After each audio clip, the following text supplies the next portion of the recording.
ഞാൻ കോൺഗ്രസ് പാർട്ടിയിൽ ചില സത്യങ്ങൾ വിളിച്ചു പറഞ്ഞതിന്റെ പേരിൽ ആ പാർട്ടിയിൽ നിന്ന് പുറത്താക്കപ്പെട്ട ഒരാളാണ്. പാർട്ടിയിൽ നിന്ന് പുറത്താക്കപ്പെട്ടിട്ടും ഒരു കോൺഗ്രസുകാരനായി നിൽക്കണം എന്ന ആഗ്രഹം ഞാൻ ആ സമയങ്ങളിൽ പ്രകടിപ്പിച്ചിരുന്നു. എന്നാൽ ഒരു കോൺഗ്രസുകാരനായി നിൽക്കുക എന്ന ആഗ്രഹത്തെ പൂർണ്ണമായും കുഴിച്ചു മൂടിക്കൊണ്ടാണ് ഈ ഡിവൈഎഫ്ഐയുടെ ഓഫീസിലേക്ക് കടന്നു വരാനുള്ള തീരുമാനം ഞാൻ എടുത്തിട്ടുള്ളത്.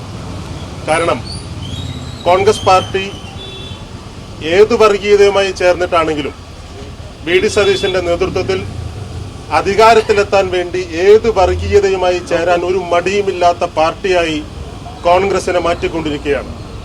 ഒരു ഭാഗത്ത് RSSനോടൊപ്പം നിൽക്കുന്നു, മറുഭാഗത്ത് SDPIയും ജമാഅത്തെ ഇസ്ലാമി പോലെയുള്ള സംഘടനകളോടൊപ്പം ഒരു മടിയുമില്ലാതെ ഒരു മറയുമില്ലാതെ ചേർന്ന് നിൽക്കുന്ന കാഴ്ച നമ്മൾ കാണുകയാണ്.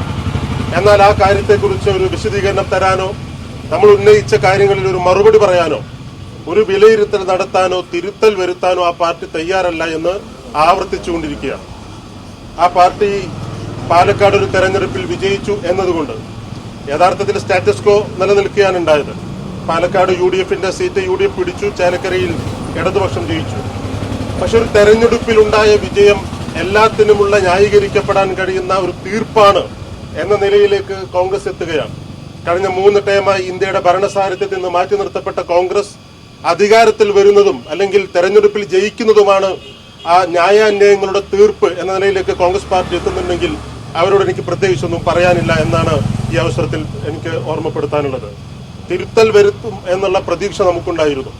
ഞാനുമായി സംസാരിച്ച നേതാക്കളെല്ലാം ആ തിരുത്തൽ അവർ വരുത്തും എന്ന പ്രതീക്ഷ പങ്കുവെച്ചെങ്കിലും ഒരു തിരുത്തലിനും തയ്യാറല്ല എന്ന് മാത്രമല്ല, തുടർച്ചയായി RSSന്റെ ആലയിലേക്കും SDPIയും ജമാഅത്തെ ഇസ്ലാമി പോലെയുള്ള വർഗീയ സംഘടനകളുടെ ആലയിലേക്കും ഈ പാർട്ടിയെ കൊണ്ടുപോയി കെട്ടാനുള്ള ശ്രമം വി.ഡി. സതീശനും കോക്കസും നടത്തുമ്പോൾ ഇനിയും ഒരു കോൺഗ്രസുകാരനാണ് എന്ന് പറഞ്ഞു നിൽക്കുന്നതിൽ ഒരു ന്യായവുമില്ല എന്ന് മനസ്സിലാക്കിയാണ് ഡിവൈഎഫ്ഐയുടെ സ്വാഗതം ഒരു നിബന്ധനകളുമില്ലാതെ ആ സ്വാഗതത്തെ സ്വീകരിച്ച് മനസ്സാൽ വരിച്ച് ഈ പാർട്ടിയുടെ ഈ ഡിവൈഎഫ്ഐയുടെ ഓഫീസിൽ കടന്നു വരാനുള്ള തീരുമാനമെടുത്തത്.